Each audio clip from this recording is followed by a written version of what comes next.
O processo de cura, autoconhecimento e mudanças radicais é interessante, né? Ao mesmo tempo que eu tenho momentos de euforia, eu tenho momentos de puro tédio e de tristeza e solidão e choro e risada, dancinha maluca. Tipo assim, são muitas nuances e são muitas emoções que se afloram nesse meio tempo. Como é difícil lidar com elas. E é engraçado falar isso e pensar isso. Porque é o tipo de coisa que geralmente acho que as pessoas evitam compartilhar um pouco, né? Tem dias que vão ser, nesse processo todo, tem dias que vão ser maravilhosos e entusiasmados e, enfim, tem dias que vão ser xoxos e capengas. E a gente vai passar o dia meio no automático. E tudo bem também. É um processo. Mas é um processo que às vezes é um processo gostoso e às vezes é muito chato. E às vezes é triste. Horrível. Ao mesmo tempo que é muito satisfatório poder se entender mais, poder se compreender, entender como funciona a gente, né? Então, acho que tem muitas coisas boas, lógico, mas para quem nunca fez essas coisas, quem nunca se aprofundou em si, quem nunca buscou se conhecer direito e conhecer os seus gatilhos e os seus traumas e as suas crenças, as suas barreiras, as suas preguiças, os seus medos e tudo mais, é tudo muito novo, então é tudo muito estranho, é um ambiente estranho, um ambiente incômodo. Ai, minha barriga. É um ambiente incômodo e desconfortável demais. Muito desconfortável. E tudo que não é confortável a gente quer correr, né, gente? Ninguém quer sair da sua zona de conforto nesse sentido, né? Nessa zona conhecida. Não vou nem falar zona de conforto, mas da zona conhecida ninguém quer sair. A gente prefere uma coisa ruim que é conhecida do que uma coisa boa que a gente desconhece, né? Ou de uma coisa que pode ser pode ser que venha a ser bom, mas que a gente não sabe ainda, sabe? Então a dúvida também deixa a gente meio assim. O tiro no escuro, o pisar sem ainda ver o chão, esse tipo de coisa. E é engraçado que isso também faz junção ao processo espiritual, né? Eu pelo menos penso assim, que é isso, né? Você põe o pé e Deus põe o chão. É sobre entregar e confiar. É mais ou menos isso. O processo espiritual também acho que funciona um pouco assim. A gente acaba tendo que sair um pouco da nossa zona de conforto. Não vou nem dizer um pouco, acho que até muito. Pra quebrar muitas barreiras e muitas coisas. É interessante que às vezes eu me sinto tipo, uau, eu sou incrível, uau. Eu me sinto bem comigo mesma, a autoestima fica lá em cima, e aquela segurança, aquela confiança. Aí tem dias que eu tô xoxa, capenga, murcha, nunca. Me sentindo péssima, me sentindo um ser humano ruim, enfim, porque a gente também acessa partes da gente que a gente desconhece às vezes, por falta de se conhecer mesmo.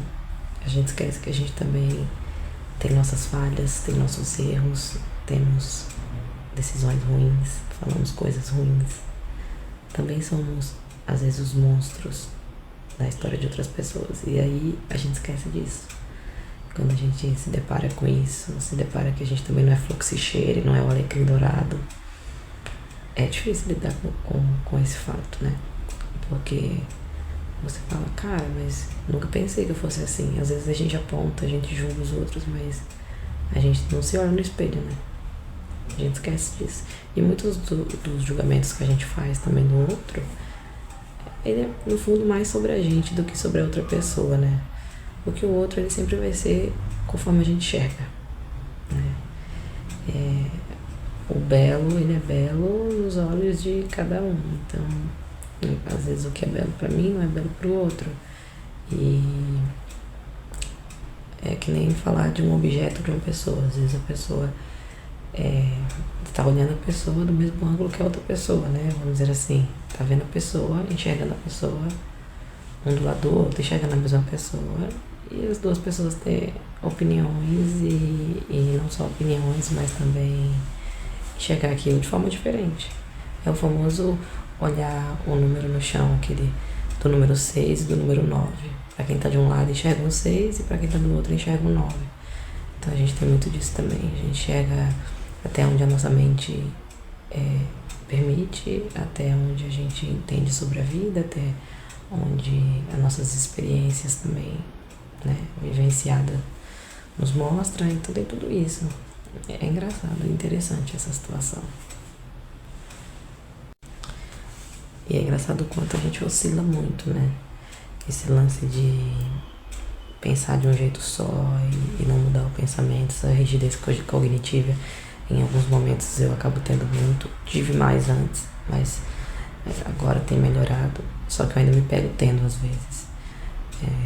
De achar que tem que ser assim, porque tem que ser assim, pronto, acabou. E aí depois eu falo, não é assim que as coisas funcionam, tá, baby? Nem sempre vai ser assim. E é difícil a gente, às vezes, até prestar atenção nisso. Por isso que é tão importante a gente se conhecer. A gente fazer uma autoavaliação e a gente se fazer presente, né? No momento que a gente tá. Porque só assim pra gente conseguir entender e enxergar esses momentos e essas situações, sabe? Que é difícil fazer isso. É difícil, mas depois que a gente pega um pouco o hábito, a gente começa a reconhecer certos padrões que a gente tem, certas escolhas que a gente tem uma tendência maior a fazer, e enfim. Ai. Tempo livre e muitos pensamentos. Muitas coisas na mente.